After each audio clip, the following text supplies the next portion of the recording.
Hello दोस्तों, आप जो ये भूतिया कहानी देख रहे हो, उसका हकीकत में कोई वास्ता नहीं है। ये सिर्फ मनोरंजन के लिए ही है। कहानी का नाम है परछाइयों का खेल। गहरे जंगलों के बीच बसा एक छोटा सा गांव आकंतपुर अपने अजीब और भूतिया माहौल के लिए जाना जाता था। गांव के बुजुर्ग अक्सर एक पुरानी हवेली की कहानियां सुनाते थे, जो गांव के पास ही स्थित थी।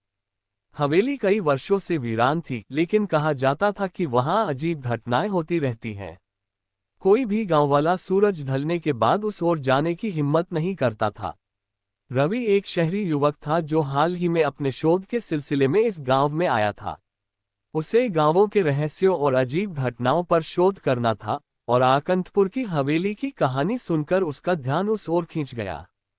गांव वालों ने उसे वहां न जाने की सलाह दी, लेकिन विज्ञान में विश्वास रखने वाला रवि इन कहानियों को सिर्फ अंधविश्वास मानता था।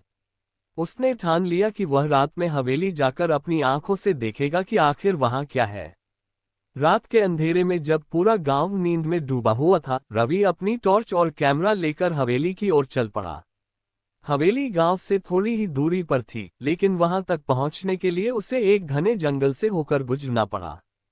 रास्ते में उसे अजीब सी आवाजें सुनाई देने लगीं, जैसे कोई उसके पीछे चल रहा हो, पर जब वह मुड़कर देखता, वहां कुछ नहीं होता। रवि ने इसे अपने मन का वहम समझा और आगे बढ़ता गया। आखिरकार वह हवेली के पास पहुंचा। हवेली बहुत पुरानी थी, उसकी दीवारें जर्जर हो चुकी थीं और चारों ओर घनी बेलें लिपटी हुई थीं। हवा में एक अजीब ठंडक थी और चारों ओर सन्नाटा छाया हुआ था।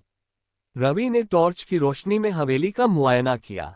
हवेली के मुख्य दरवाजे से अंदर झांकते ही उसे एक लंबा अंधेरा हॉल नजर आया। हॉल की छत से पुरानी जंजीरें लटकी हुई थीं और फर्श पर धूल और जाले बिछे हुए थे। जैसे ही रवि ने एक कदम अंदर रखा, दरवाजा अचानक जोर से बंद हो गया। वह डर गया, लेकिन खुद को शांत करते हुए उसने सोचा कि यह हवा के कारण हुआ होगा। उसने अपना कैमरा चालू किया और हवेली के अंदर की तस्वीरें लेना शुरू किया।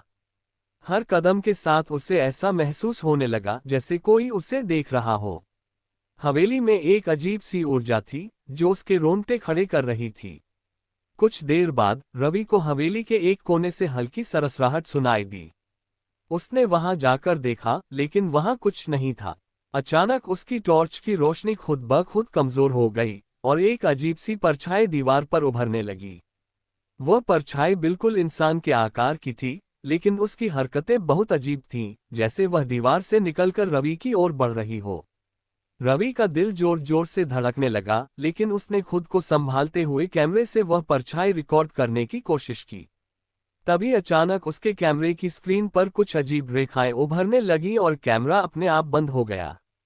उस परछाई ने अब एक डरावना रूप ले लिया था। उसकी आंखें जैसे जल रही हों और उसका चेहरा धीरे धीरे एक विकृत हंसी में बदलने लगा।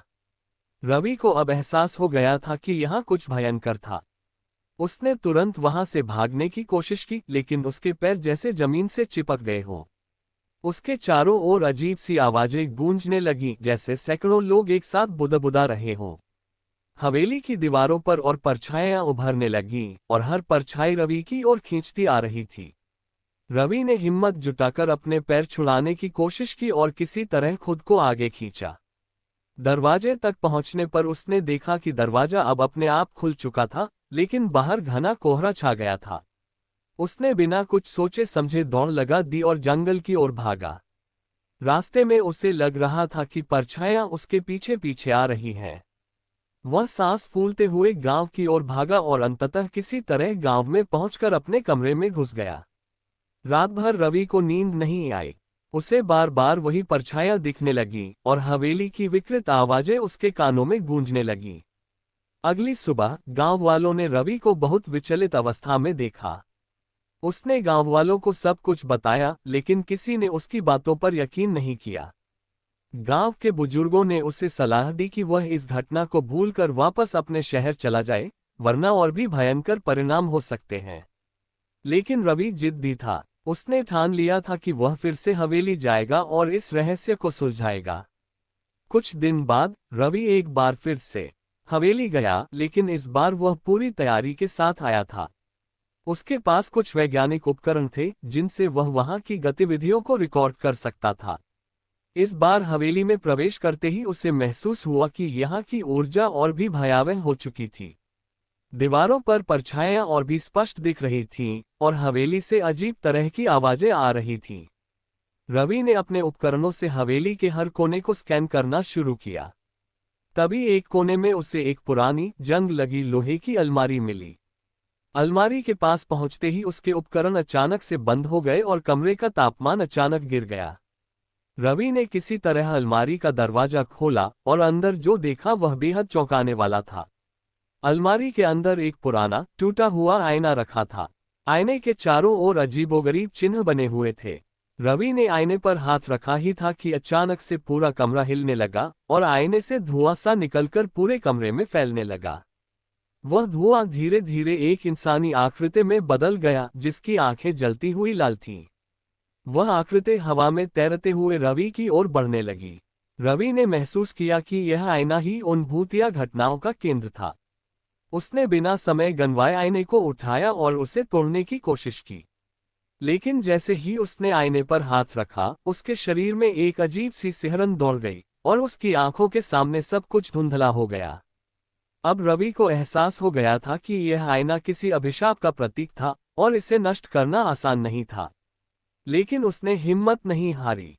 अपने सारे साहस को जुटाकर उसने आईने को जमीन पर फेंककर तोड़ दिया। आईने के टूटते ही हवेली में चारों ओर से तेज चीखें गूंजने लगीं और परछाइयां हवा में घुलकर गायब होने लगीं। कमरे का तापमान धीरे धीरे सामान्य हो गया और वह विकृत आकृति भी हवा में गायब हो गई। रवि ने राहत की सांस ली और हवेली से बाहर निकल गया। रवि ने इस घटना के बाद कभी पीछे मुड़कर नहीं देखा। वह वापस शहर लौट गया और अपने शोध को वहीं समाप्त कर दिया। आकंतपुर की हवेली अब भी वीरान थी, लेकिन अब वहां कोई परछाई नहीं दिखती थी। गांव वाले अब हवेली के पास जाने से नहीं डरते थे, लेकिन कोई भी उस आईने की कहानी को भूल नहीं पाया। ये कहानी भले ही खत्म हो गई हो, लेकिन हवेली की दीवारों में छुपी रहस्यमयी ताकतों का रहस्य शायद कभी पूरी तरह से सुलझ नहीं पाएगा। के बाद कभी पीछे मुड़कर नहीं देखा। वह वापस शहर लौट गया और अपने शोध को वहीं समाप्त कर दिया। आकंतपुर की हवेली अब भी वीरान थी, लेकिन अब वहां कोई परछाई नहीं दिखती थी। गांव वाले अब हवेली के पास जाने से नहीं डरते थे, लेकिन कोई भी उस आईने की कहानी को भूल नहीं पाया। ये कहानी भले ही खत्म हो गई हो, लेकिन हवेली की दीवारों में छुपी रहस्यमयी ताकतों का रहस्य शायद कभी पूरी तरह से सुलझ नहीं पाएगा। हमारे वीडियो को लाइक, शेयर, कमेंट करें और आप हमारे चैनल स्टोरी वाला को सब्सक्राइब करें और बेल आइकन जरूर दबाएं। धन्यवाद।